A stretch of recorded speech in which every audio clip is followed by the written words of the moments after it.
The unseen sacrifice. Forgotten heroes of Little Bighorn, not all battles are fought for victory, nor are all wars won with a triumphant charge. Some conflicts leave their deepest scars not on the fields of war, but in the hearts and minds of those who endure them. The legend of Custer's last stand is familiar, a tale of misjudgment and fatal arrogance. Yet, buried beneath the myth is a quieter, graver story, obscured by the dust of the plains and the silent struggles of the survivors. This is not a tale of commanders or their rise and fall. It is the story of those left behind, soldiers confronted with impossible choices, fighting wars that history books fail to record. For these men, the battle didn't end when the gunfire stopped. It had only just begun. Lieutenant Winfield Scott Edgerly's horse refused to cooperate, its eyes wild with panic, muscles trembling between flight and freeze. Edgerly couldn't blame it. Nearby, Vincent Charlie had already vanished, lying somewhere behind them in the scrub beyond the hill's crest, where the first shots had claimed him. Edgerly had told him to wait, vowing to return, though he had known, even as the words left his lips, that the promise was hollow. Promises held no weight on a battlefield. Time and again, he had witnessed grand words crumble under the relentless realities of war. The whistle of arrows, the sharp crack of rifles, and the sudden, devastating blow of a bullet. Charlie's face haunted him now, the wide eyes filled with shock, the slow collapse of his body into the dust. A farrier, just a caretaker of horses, not a man who should have been left to face such an end. Edgerly could still see him, struggling to crawl as blood stained his trousers, the chaos of battle swelling around him. "I'll come back for you," Edgerly had said, the words mechanical, as if reciting a prayer he didn't believe. But even as he said it, he knew the truth. The advancing forces left no time to stop, no time to turn back. A single moment of hesitation could mean death. The horse beneath him finally ceased its bucking, its sides heaving with each panicked breath. Around him, the retreat was in full motion. His men scrambled toward Reno Hill, where Captain Benteen was trying to impose some semblance of order amidst the chaos.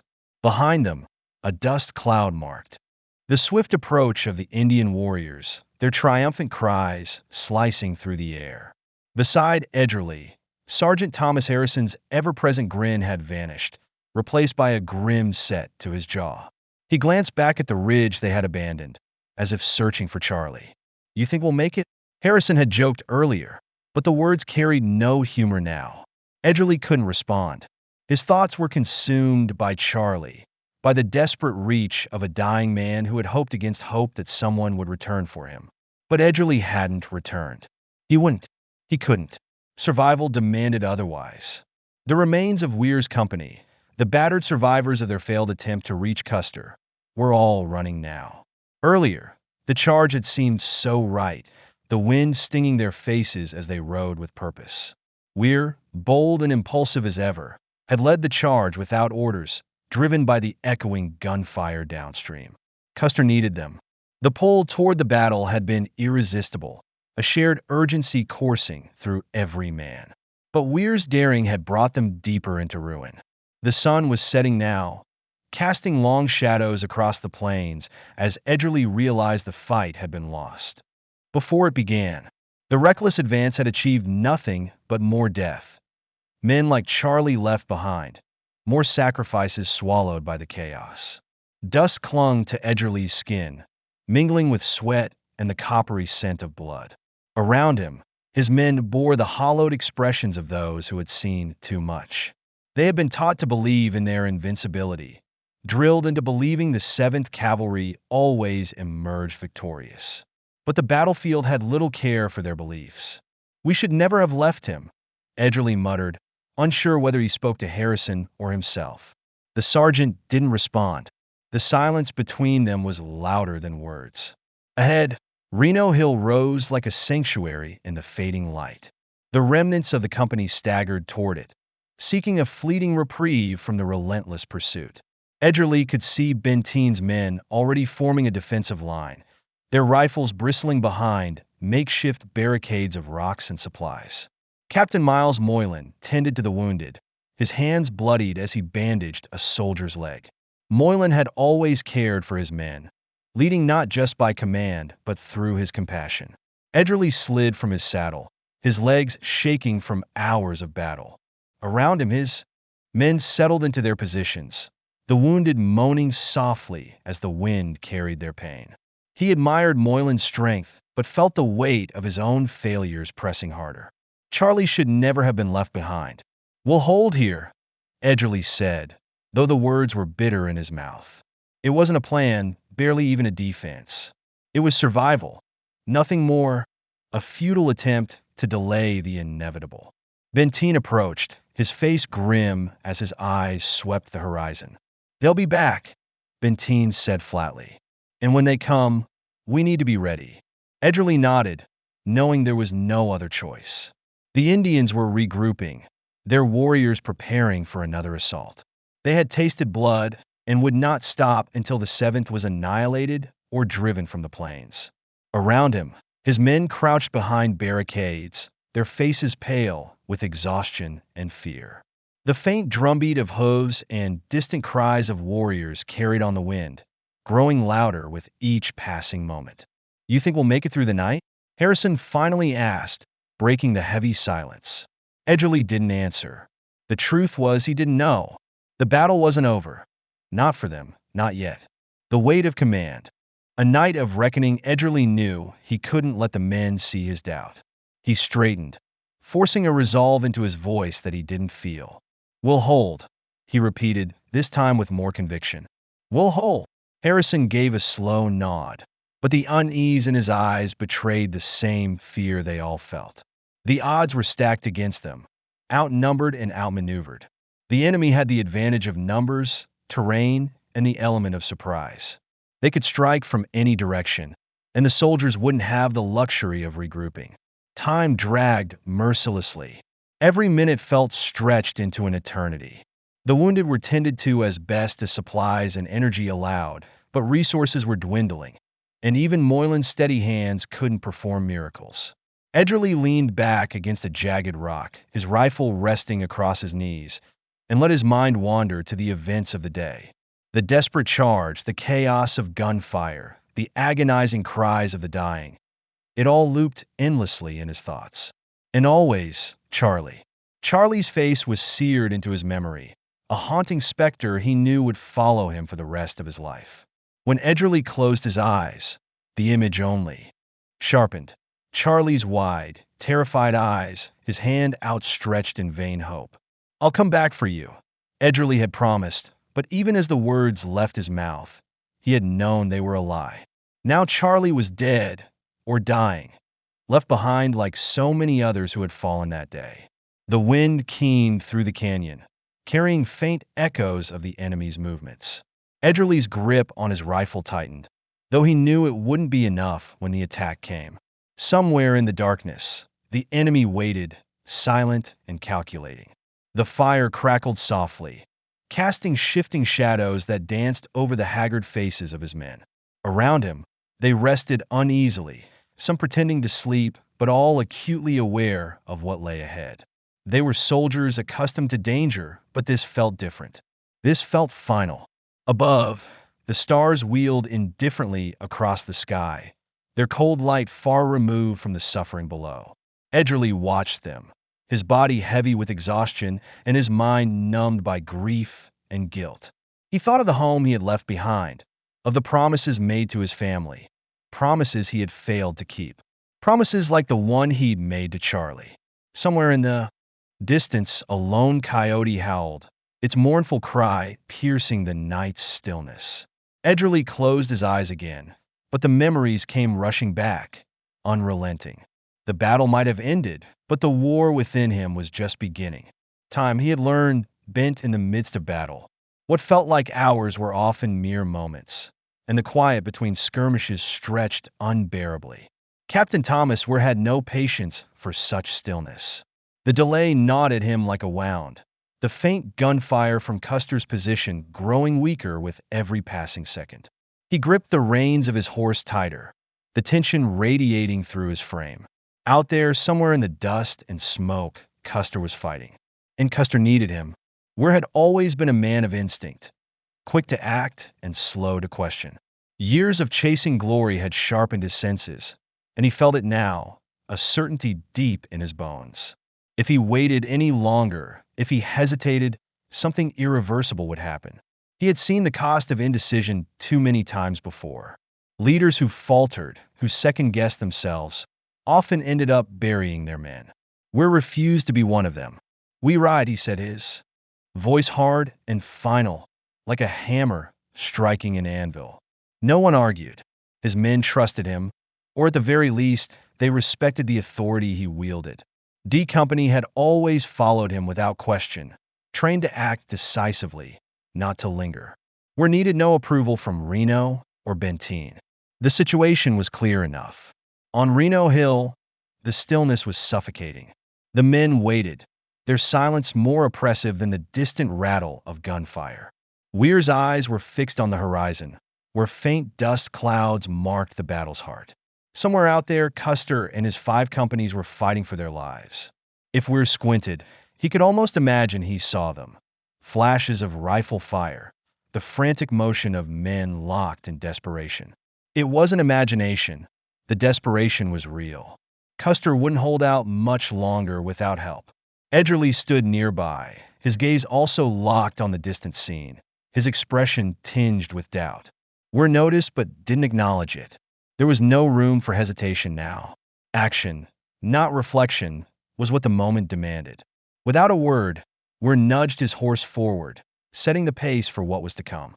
His men followed without hesitation, dust rising in their wake as the steady rhythm of hooves broke the oppressive quiet. There was no need to charge, yet that moment would come soon enough. For now, they advanced deliberately, every step a defiance of the looming chaos ahead. Protocol be damned. Weir had always trusted his instincts over any chain of command. Reno might wait on his hill, clinging to cautious strategy, but Weir would not. As they rode, his mind churned. Custer's decision to split the regiment had been bold, perhaps reckless, but it was characteristic of the man. He had always been a gambler, willing to take risks for the promise of victory. Weir understood that. They were alike in many ways, men of action who thrived on the edge of danger. But this time, the danger felt insurmountable. The Sioux and Cheyenne weren't foes that cavalry charges and gunfire could easily outflank. They were warriors, a force of nature as formidable as the land they defended. The dust clouds ahead told the story Weir already feared. Custer was surrounded. Weir's grip on the reins tightened. Riding into that storm was madness. But abandoning Custer to face it alone? That was worse. The price of resolve. A leader's gamble. "I won't sit here like a coward," Weir muttered under his breath, though the words carried enough weight for Edgerly to hear. The lieutenant said nothing, his face pale but resolute, as he followed closely behind. Weir could sense the hesitation in his men, particularly Edgerly, but there was no time to confront it. Doubt was a luxury none of them could afford.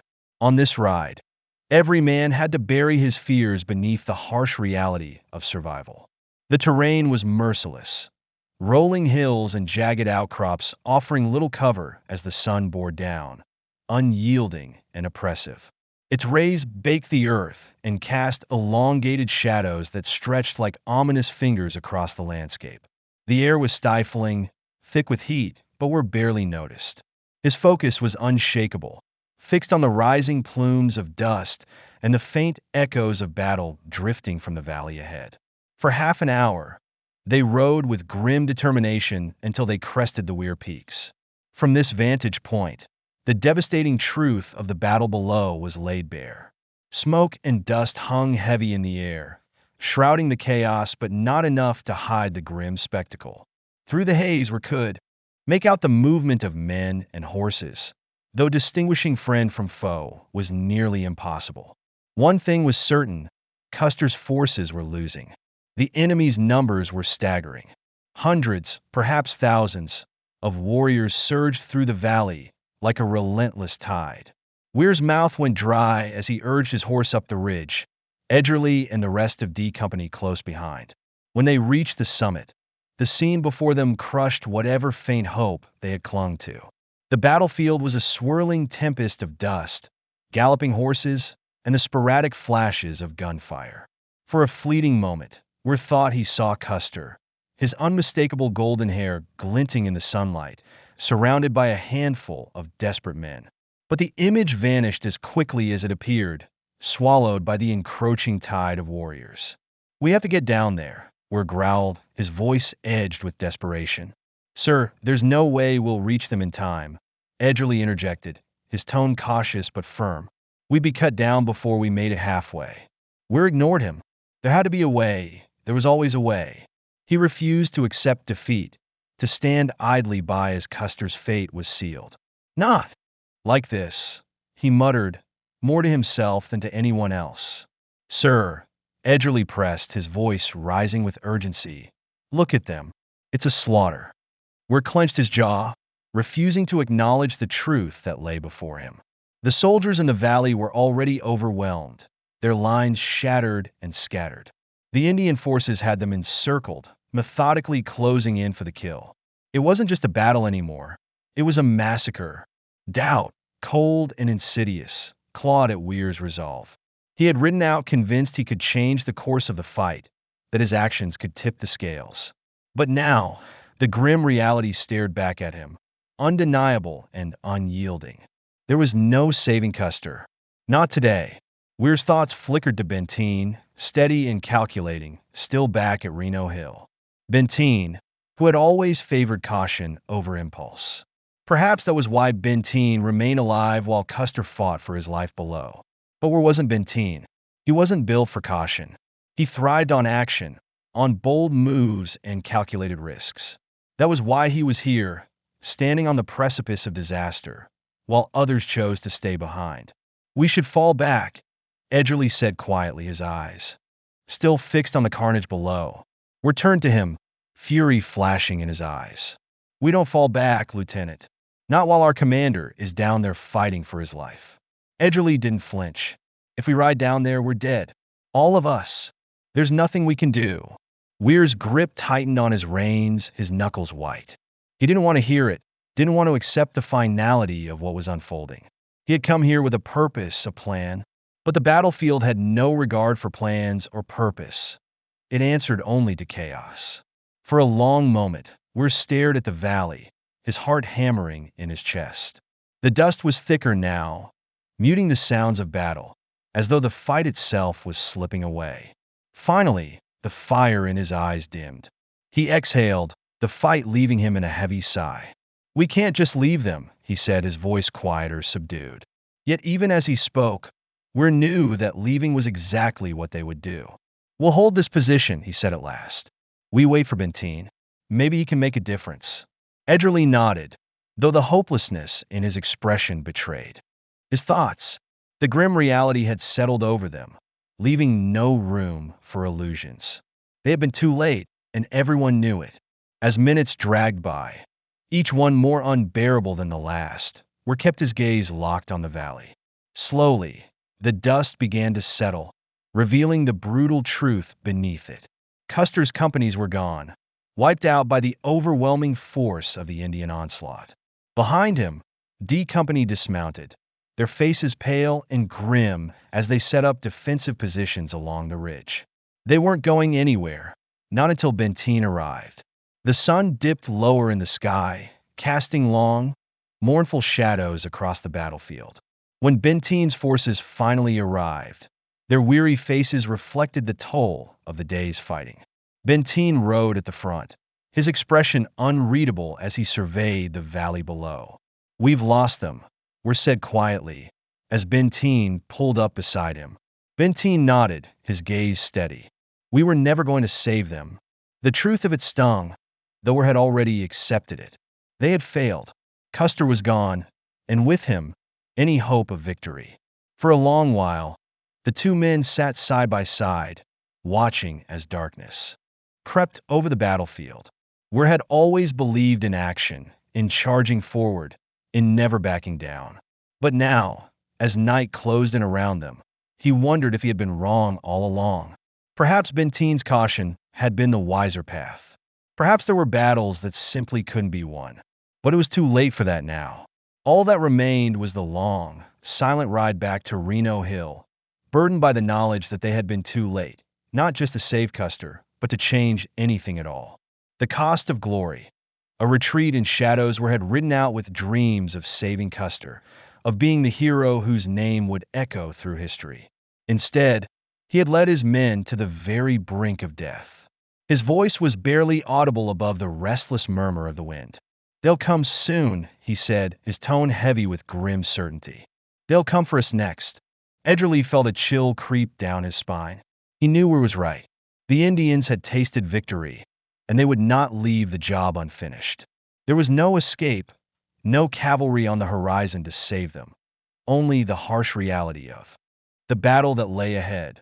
Benteen gave a sharp nod to Captain Godfrey as K Company arrived, their faces shadowed by the same grim determination etched on every man's features.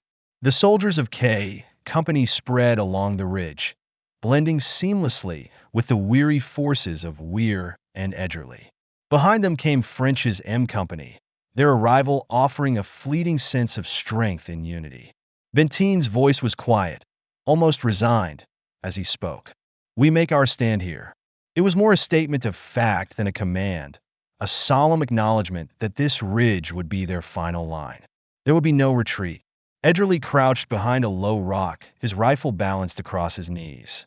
The air was electric, buzzing with the tension of the unseen threat. It was the stillness before the storm, a moment of deceptive calm that made every breath feel like a thunderclap. His hands remained steady, but his heart pounded with relentless intensity. He had fought before, had faced death more than once, but this felt different, final. Benteen paced the line, his presence a quiet anchor for the men. There was no bravado in his movements, none of Weir's earlier fiery recklessness. Benteen was a man of calm resolve, steady as the earth beneath their feet. His composure held the men together, keeping them from breaking under the suffocating weight of fear. "They're coming," Edgerly whispered, his eyes narrowing as he spotted movement in the distance. Along the ridge below, a line of warriors advanced, calm, deliberate, unhurried. The Indians knew they held the upper hand, and their measured approach only underscored their dominance. "Hold," Benteen commanded, his voice a quiet counterpoint to the rising tension. The warriors came closer, their forms taking shape in the fading light. Painted faces glared with fierce determination, rifles gleaming ominously. Edgerly's pulse quickened as the eerie, guttural war cries began to echo across the valley. The sound was unearthly, primal, a haunting wail that sent chills rippling through the ranks. "Now," Benteen barked, sharp and cutting through the noise like a blade. The ridge erupted in a thunderous volley of gunfire, the roar shattering the stillness. Edgerly's rifle kicked hard against his shoulder, but he didn't pause to see the result of his shot. He reloaded instinctively, his hands working faster than his mind could process. Smoke filled the air, and the Indians scattered at first, their horses, rearing in panic. But they regrouped swiftly, adapting with fluid precision. "They're not stopping," Edgerly muttered, his voice strained as he reloaded again. The warriors moved with a deadly grace, their figures darting among the rocks and using the terrain to their advantage. Bullets whizzed past the soldiers, striking dirt and stone with sharp cracks. Edgerly flinched as a round hit the rock beside him, sending shards of stone slicing into his face. Wiping blood from his cheek, he fired again, his chest tightening with each passing second. The line was faltering. Men fired as fast as they could, but the Indians were relentless, closing in with terrifying speed. "We can't hold this," Godfrey shouted over the chaos. Benteen didn't reply. He didn't need to. They all knew the truth. But retreat was no longer an option. "Hold the line," Benteen ordered, his voice firm and unyielding. The warriors were close now, their faces vivid in the dimming light. Edgerly's breath caught as a painted rider burst through the haze, rifle raised and eyes locked on him. For a moment, time seemed to freeze, the battlefield narrowing to just the two of them. Edgerly aimed and squeezed the trigger. The shot rang out, and the warrior crumpled to the ground, But there was no time to process the moment. Another warrior appeared, then another, each wave more relentless than the last. The line began to crumble under the weight of the assault. "We can't hold this." French's voice rose above the cacophony, desperate and edged with panic. Bentine's gaze flicked to the ridge behind them, where the remaining forces waited, pale and trembling. He made the call without hesitation. "We fall back," he said, his tone measured but resolute. The retreat rippled through the line like a shock wave. Soldiers began to withdraw, their movements frantic as they scrambled to regroup. Edgerly stumbled over loose rocks, nearly falling before Harrison pulled him upright, blood streaking his face. "Keep moving," Harrison shouted. They scrambled up the ridge, breathless and battered, as the warriors pursued with a vengeance. The men reached the summit, rallying under Bentine's command, their faces hollow with exhaustion but filled with a grim determination. "We hold here," Bentine said, his voice barely a whisper. "We hold here, or we die." The sun dipped lower, casting long, blood-red shadows over the battlefield. The air was thick with dust, smoke, and the acrid tang of blood. Edgerly reloaded with trembling hands, his body teetering on the brink of collapse. He knew the Indians would come again, and when they did, the soldiers would have to be ready. The eerie quiet that followed the gunfire was almost worse than the chaos. Captain Weir stood motionless, staring out into the darkened valley as if expecting the battle to reignite. But the Indians had pulled back for now, their war cries fading like ghosts into the night. "We can't stay here," Bentine finally said, his voice heavy with the weight of inevitability. Edgerly nodded, though his heart sank. There was nowhere to go that didn't feel like another trap. "We fall back to Reno Hill," Bentine ordered, scanning the horizon. "We regroup. We don't let them catch us out here." Weir didn't move, his gaze fixed on the battlefield below. He had led them here with promises of glory and salvation, but now those promises lay shattered in the dust alongside Custer's men. The weight of failure pressed down on him like a leaden shroud. "Weir," Bentine called firmly. "We need to move." Weir blinked as if surfacing from a nightmare. Slowly he nodded. "Right," he muttered, his voice raw. "We can't stay." The men gathered what they could, preparing for the arduous journey back to Reno Hill. Their retreat was silent, broken only by the sound of hooves striking the dry earth. The night deepened, and with it came the oppressive realization of their losses. By the time they reached Reno Hill, the soldiers were hollow shells of themselves, exhausted, bloodied, and weighed down by defeat. Bentine dismounted first, his eyes scanning the makeshift defenses. Reno Hill, their refuge once before, was now their last sanctuary. For how long? None of them could say. The aftermath of survival. Shadows of the Little Bighorn, the makeshift fortifications still stood, with supplies and packs stacked high to form a defensive barrier.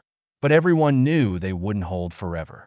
The Indians had shown no mercy before, and there was no reason to expect they would now. Bentine gathered the men, his voice steady but commanding. "We prepare for another attack," he said, his tone brooking no argument. "No one rests. No one lets their guard down." Edgerly nodded, though his body screamed for rest. His hands trembled, his legs felt like lead from the ride and the relentless fighting. But he knew there could be no reprieve tonight. Fatigue was a luxury they couldn't afford. Bentine's eyes swept over the men, his face unreadable. "We lost today," he said quietly, his words cutting through the still night air, "but we're not beaten. Not yet. We hold this ground." The men nodded, but their movements were sluggish, drained of energy. They were soldiers hardened by discipline, but even soldiers had limits, and the day had pushed them beyond those limits. Edgerly glanced at the faces around him, etched with exhaustion and haunted by the memories of the day. They were battered, broken, but still alive. Somehow, they had survived. It was a small victory, but a victory nonetheless. Hours passed in a suffocating silence. Every man was on edge, the faintest sound amplified by the oppressive stillness of the night. The moon hung high, its pale light casting elongated shadows across the hill, while the soldiers sat in clusters, rifles resting in their laps, their eyes scanning the horizon for any sign of movement. Edgerly crouched by the fire, watching the flames flicker and twist in the cool night air. His body ached with exhaustion, but his mind refused to quiet. The battle was over for now, but its echoes reverberated through his thoughts. Charlie. He couldn't shake the image of him lying in the dust, left behind with a promise Edgerly had failed to keep. Another life claimed by a day that had taken too many. "We still hasn't said a word," Harrison muttered as he sat beside Edgerly, holding his hands close to the fire for warmth. Edgerly glanced over at Captain Weir, who sat a short distance away, his back to the fire, his face obscured by shadow. Since leaving the ridge, where hadn't spoken, issued orders, or even acknowledged the men. It was as though the weight of his failure had consumed him entirely, leaving behind only a hollow shell. "He tried," Edgerly said softly, though the words felt hollow even to him. Where had tried to save Custer, but trying hadn't been enough. Nothing had been enough. Now, all that remained was the cold, harsh truth of their failure. "He's not fit to lead," Harrison said bluntly, his eyes narrowing as he stared at Weir. Edgerly didn't respond. He knew Harrison was right. Weir's gamble had cost them dearly, and the consequences were still unfolding. Benteen had taken over, as he should have from the beginning. "Do you think we'll make it through the night?" Harrison's voice was barely above a whisper. Edgerly stared into the fire, its crackling flames the only answer he could offer. "I don't know," he admitted at last. Dawn crept over the horizon, its first light slow and tentative, as though hesitant to reveal the devastation left in the wake of the previous day. The men sat in silence, their faces pale and drawn, waiting for the attack they were certain would come. But the attack never came. The Indians had vanished into the hills, leaving behind only the wreckage of the battlefield. The silence that followed was deafening, a stark contrast to the chaos and cacophony of battle. Benteen stood at the edge of the hill, arms crossed, his eyes scanning the valley below. The bodies of Custer's men were scattered across the plain, stark and motionless against the earth. "We survived," Edgerly said quietly, stepping up beside him. "Barely," Benteen replied, his voice grim. Edgerly gazed out over the battlefield, his chest heavy with the weight of all they had lost. "Do you think it was worth it?" he asked, though he wasn't sure he wanted the answer. Benteen was silent for a long moment, his eyes narrowing as if searching the horizon for something unseen. "We did what we had to do," he said finally, his voice measured and calm. "That's all we can do." The words offered little comfort. In the cold light of dawn, surrounded by the scattered bodies of the fallen, it was hard to see anything but failure. "Custer's gone," Edgerly murmured, his voice barely audible. Benteen nodded, his jaw tight. "We all have to face the consequences of our decisions, Lieutenant. Even Custer." Edgerly swallowed hard, the taste of dust and defeat heavy on his tongue. He turned to look at the men, Weir, still silent and motionless. Harrison, his expression a mix of exhaustion and quiet determination. Moylan, steady as ever despite the toll of the day. They had survived, but the cost of that survival was etched into every face. The battle was over, but the internal struggles of guilt, failure, and leadership loomed large. Weir's silence spoke of a broken spirit. Edgerly's thoughts lingered on Charlie and the promises left unfulfilled, and Benteen's quiet resolve carried the weight of decisions one should have to make. They had survived the Battle of Little Bighorn, but the scars it left would follow them long after the battlefield faded into memory. They had held their ground for now, but the cost of that ground, and the lives lost to hold it, would haunt them forever.